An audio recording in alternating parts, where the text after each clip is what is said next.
بسم اللہ الرحمن الرحیم۔ رمضان کا آخری عشاء۔ السلام علیکم ورحمۃ اللہ وبرکاتہ۔ خبردار، رمضان کے آخری عشرے میں یہ کام ہرگز مت کیجیے گا، ورنہ آپ کی عبادت ضائع ہو جانے کا اندیشہ ہے۔ آپ کو پتہ بھی نہیں چلے گا اور آپ کے اعمال اکارت ہو جائیں گے۔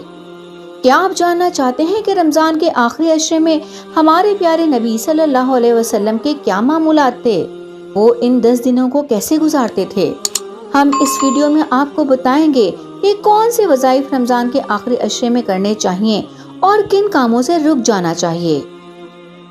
معزز ناظرین، اگر آپ انجان ہیں کہ رمضان کا تیسرا عشرہ کیسے گزارنا ہے، کیسے اللہ کا قرب حاصل کرنا ہے اور کیسے وظائف کرنے چاہیے کہ ہماری ساری دعائیں قبول ہوں اور کن کاموں سے بچنا ہے، تو پریشان ہونے کی بالکل ضرورت نہیں۔ ہم آپ کو یہ سب بتائیں گے، تو ویڈیو کو بالکل آخر تک دیکھیں۔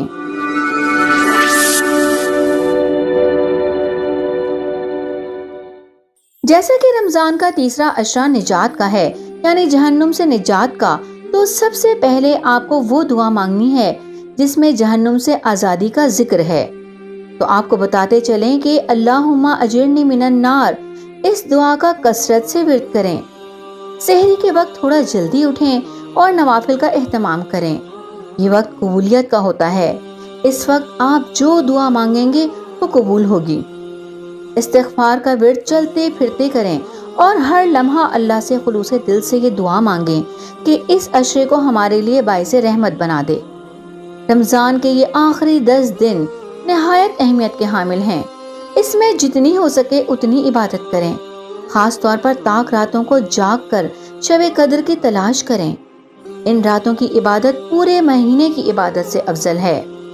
صحیح مسلم کی احادیث میں ذکر ہے، ام المومنین حضرت عائشہ رضی اللہ تعالی عنہا فرماتی ہیں کہ نبی اکرم صلی اللہ علیہ وسلم آخری عشرے میں اتنا مجاہدہ کیا کرتے تھے جتنا دوسرے دنوں میں نہیں کیا کرتے تھے۔ آپ ان 10 دنوں میں خود بھی جاگتے تھے اور اپنے گھر والوں کو بھی جگاتے تھے، اور ایک خاص معمول یہ تھا کہ پیارے نبی صلی اللہ علیہ وسلم ان 10 دنوں میں اعتکاف کا اہتمام فرماتے تھے، قرآن کی تلاوت فرماتے تھے۔ ایک اور لازمی کام جس کو کیے بنا چارہ نہیں ہے، وہ یہ ہے کہ فطرانہ لازمی دیں۔ گندم کے حساب سے اپنا اور اپنے گھر والوں کا ایک مخصوص رقم کا فطرانہ کسی غریب کو ضرور دیجیے۔ اگر آپ فطرانہ ادا نہیں کریں گے تو لازم امکان ہے کہ آپ فرمان باری تعالیٰ کی نافرمانی کر رہے ہیں، تو اس کام کو لازمی سر انجام دیں۔ اکثر لوگ ان 10 دنوں کو ضائع کر دیتے ہیں، بازاروں میں گھومتے رہتے ہیں اور ساری رات خریداری میں گزار دیتے ہیں، جبکہ اصل لطف تو انہی دنوں کی عبادت کا ہے۔ یاد رکھیں، ان راتوں میں اگر ہم نے شب قدر کو گنوا دیا تو سمجھیں ہم نے سب کچھ کھو دیا۔ حرام اور فضول کاموں سے بچیں، دھوکے بازی اور فراڈ سے پرہیز کریں۔ ان 10 دنوں میں اللہ سے اس کا رحم، کرم، عافیت، فضل، اس کی رحمتیں، نعمتیں اور برکتیں مانگیں۔ اس آخری عشرے کو آخری عشرہ سمجھ کر گزاریں۔